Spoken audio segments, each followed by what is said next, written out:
राधे राधे मेरे प्यारे भाइयों बहनों माताओं व बंधुओं। आज दीपावली के अवसर पर आप सबको मैं दिवाली की शुभकामनाएं देती हूँ। बंधुओं, आप सब जीवन में खूब खूब तरक्की करो और आपको प्रभु कृपा से खूब मान सम्मान मिले। बंधुओं, आज दिवाली के दिन मैं आपके लिए लाई हूँ श्री राम भगवान की कथा। बंधुओं, दिवाली क्यों मनाई जाती है? दिवाली भगवान श्री राम के अयोध्या से 14 वर्ष के वनवास को काटकर वापिस आने की खुशी में ही मनाई जाती है। पर सभी इस बात को भूल जाते हैं और भगवान श्री राम का तो कहीं नाम ही नहीं लेते। बंधुओं, दिवाली के दिन भगवान राम की कथा को अवश्य सुने। बंधुओं, दिवाली के दिन भगवान श्री राम की इस कथा को सुनने मात्र से आपकी सभी मनोकामनाएं पूरी होंगी। बंधुओं, यदि आपने हमारे चैनल को अब तक सब्सक्राइब नहीं किया तो जरूर करें और बेल आइकन दबाना ना भूलें ताकि आपको हमारी आने वाली सभी वीडियोस की जानकारी सबसे पहले हो सके। बंधुओं, वीडियो को पूरी सुने। सुनने के बाद कमेंट बॉक्स में जय श्री राम जरूर लिखें। बोलो श्री राम भगवान की जय हो। बंधुओं, श्री राम जी के वनवास का एक दिन शेष था। तब राम जी ने हनुमान जी को आदेश दिया कि वह ब्राह्मण का रूप धारण कर अयोध्या जाएं। उन्हें भरत तथा अन्य नगरवासियों को राम के आगमन की सूचना देनी थी। अयोध्या से भरत का समाचार लाकर राम को देना था। हनुमान तुरंत ही चल दिए। सीता, लक्ष्मण और अन्य यात्रियों सहित राम भारद्वाज ऋषि के आश्रम में गए और उनका आतिथ्य स्वीकार किया। हनुमान जी ने देखा अयोध्यावासी अति दुर्बल एवं क्षीण, निराश व उदास थे। उन्होंने राम की अनुपस्थिति में खाना पीना छोड़ दिया। संपूर्ण नगर में उनका विलाप और करंदन सुनाई पड़ रहा था। सभी लोग इतने हीन क्षीण हो चुके थे कि ना तो कोई दूसरे को सांत्वना देने या संभालने के लिए कुछ कर सकने में समर्थ था, ना ही वह एक दूसरे को धैर्य देने के इच्छुक थे। किंतु हनुमान जी द्वारा लाए समाचार से आशा की किरणें फूट गई। भरत को इस शुभ अवसर पर पूर्व संकेत मिल गया था। उनका दायां नेत्र व बाईं बाह फड़क रही थी। उन्हें राम के अयोध्या पुनर्आगमन के शुभ अवसर का पूर्वाभास हो गया था। उन्हें अब वनवास के शेष एक दिन राम की प्रतीक्षा करना असह प्रतीत हो रहा था। वह चिंतित थे कि राम ने किसी के द्वारा उन्हें सूचना नहीं भेजी थी कि वह कहाँ पहुंच चुके हैं। वह मन ही मन सोच रहे थे कि लक्ष्मण अति सौभाग्यवान है जो संपूर्ण समय राम के साथ रहे और उनके चरण कमलों की सेवा करते रहे। श्री राम मुझे इस नगर में इसलिए छोड़ गए क्योंकि उन्हें ज्ञात था कि मैं पाखंडी हूँ। मेरे स्वामी पूर्ण मधुर व सरसता है। वे पतितों के उद्धारक हैं। वह दया की प्रतिमूर्ति है। वह कल अवश्य ही पहुंच जाएंगे। ऐसा कहते हुए उन्होंने स्वयं को सांत्वना दी। उसी क्षण ब्राह्मण वेश में हनुमान उनके समीप पहुंच गए। भरत की दशा देखकर हनुमान रोमांचित हो उठे। भरत का शरीर अति शिथिल हो गया। वह चिंताग्रस्त थे। उनके केश जटाओं का मुकुट बन गए थे। उनके नेत्र अश्रुओं की अजस्र धारा बन गए थे। वह निरंतर राम नाम रट रहे थे। ऐसे निष्ठावान भगत के दर्शन कर हनुमान अत्यंत पुलकित हुए।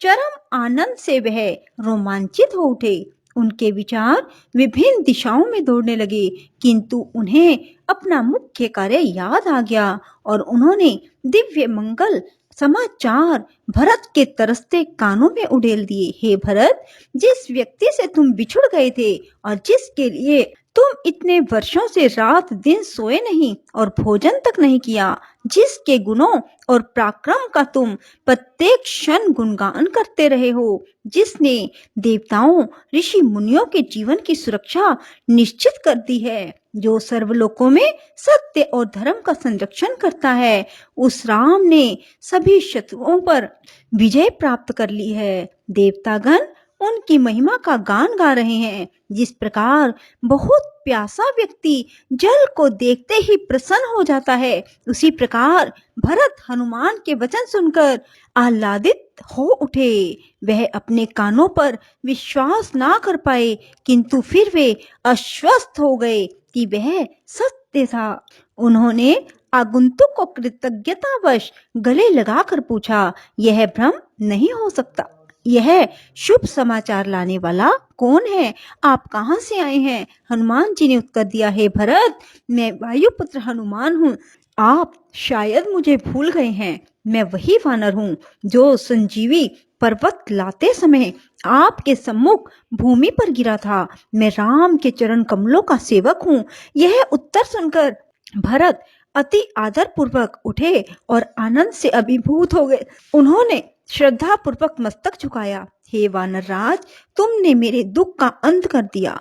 तुम्हारे दर्शन मात्र ने मेरे चित्त को शांति प्रदान करती। आह, मैं कितना भाग्यवान हूँ। आज मैंने राम के दूत के दर्शन किए। यही भाव वह बार बार दोहराते रहे। फिर उन्होंने असह उत्सुकतावश पूछा, क्या मेरे राम स्वस्थ व सानंद है? मेरी सीता माता कैसी हैं? हनुमान जी, मैं तुम्हारे प्रति अपना आभार कैसे प्रकट करूं? मैं इसके बदले में तुम्हारे लिए क्या कर सकता हूं? इसके प्रतिदान में देने के लिए इसके तुल्य अन्य कोई मूल्यवान वस्तु मेरे पास नहीं है। मैं सदा आपका ऋणी हूँ। मुझे नहीं मालूम कि मैं आपका ऋण कैसे और किस वस्तु से चुकाऊं। राम अब कहाँ हैं? वह कहाँ रुके हैं? मुझे उनकी विजय का पूर्ण वृत्तांत सुनाओ। भरत की श्रद्धा भक्ति को देखकर हनुमान चकित हो गए और उनके चरणों में नतमस्तक हो गए। उन्होंने कहा, भरत, राम तो अयोध्या नगरी के समीप हैं। आप शीघ्र ही उनके दर्शन कर सकोगे। उनकी उपलब्धियां वास्तव में अवर्णनीय है, यह आपको ज्ञात है। वह भी निरंतर आपको याद करते रहे। जगत के स्वामी राम ने अपने मुख से स्वयं कहा है कि संपूर्ण विश्व में आपके समान शुद्ध हृदय, तीक्ष्ण बुद्धि और सर्व गुण संपन्न भाई नहीं हो सकता। वे शब्द मिथ्य नहीं हो सकते। यह वचन सुनकर भरत अत्यधिक प्रसन्न हुए। क्या राम ने मेरे विषय में यह शब्द कहे? आहा, मैं कितना भाग्यवान हूँ।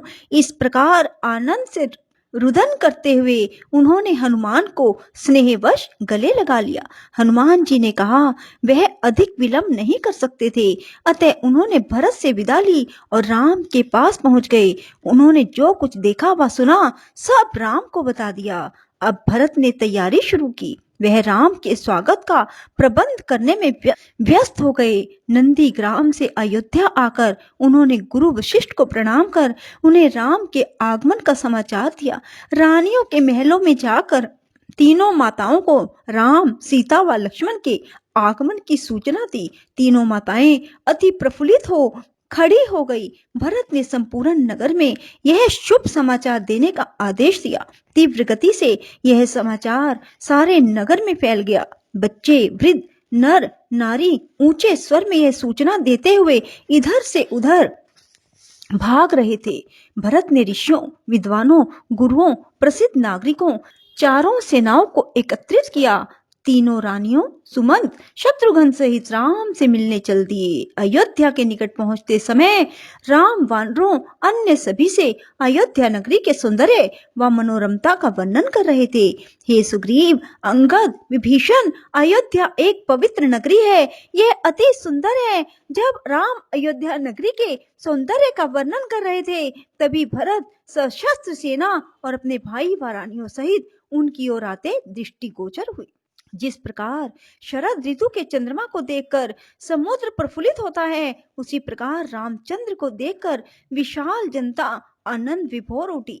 उनकी आतुरता आकाश को छू रही थी। माताओं ने प्रसन्नतावश राम को गले से लगा लिया और हर्ष सागर से स्नात हो आत्म विस्मृत हो गई। सीता, राम, लक्ष्मण माताओं के चरणों पर गिर पड़े। दोनों दलों के हर्ष की सीमा न थी। भरत की दुर्बल काया देखकर राम को बहुत दुख हुआ और उन्होंने उसे अपने समीप बुलाकर बहुत देर तक सांत्वना और उपदेश दिया।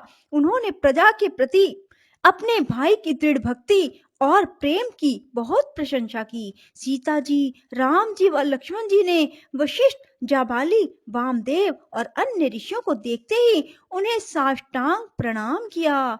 यहाँ तक कि महान तपस्वी भी राम जी के साथ पुनर्मिलन की प्रसन्नता पर बंधुओं को रोक न सके। वैदिक विद्वानों ने गगन स्पर्शी स्वर में उन्हें वैदिक नियमानुसार आशीर्वाद दिया।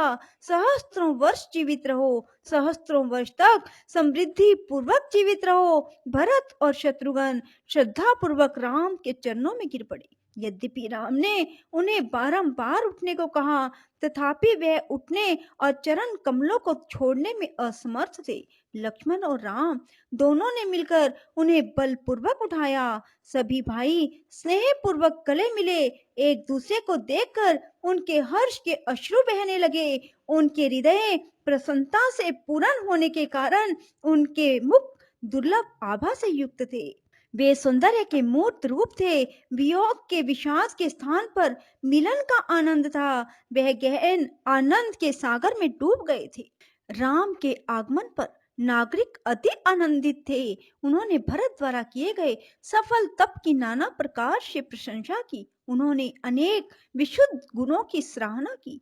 कौशल्या ने उनसे कहा, हे वानरों, तुम सभी मुझे मेरे पुत्र राम के समान प्रिय हो। राम तुम्हें कदापि ना भूलें, वह सदा तुम्हारी रक्षा करें।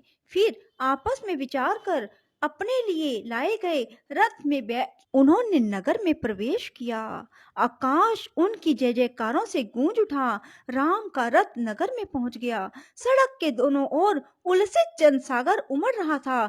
जब राम मार्ग से निकले तो भक्तों ने उनकी आरती उतारी। आरती की प्रदीप्त शिखाएं ऐसी प्रतीत हो रही थी मानो आकाश से तारागण भूमि पर उतर आए हों। सड़कों पर गुलाब जल छिड़का गया।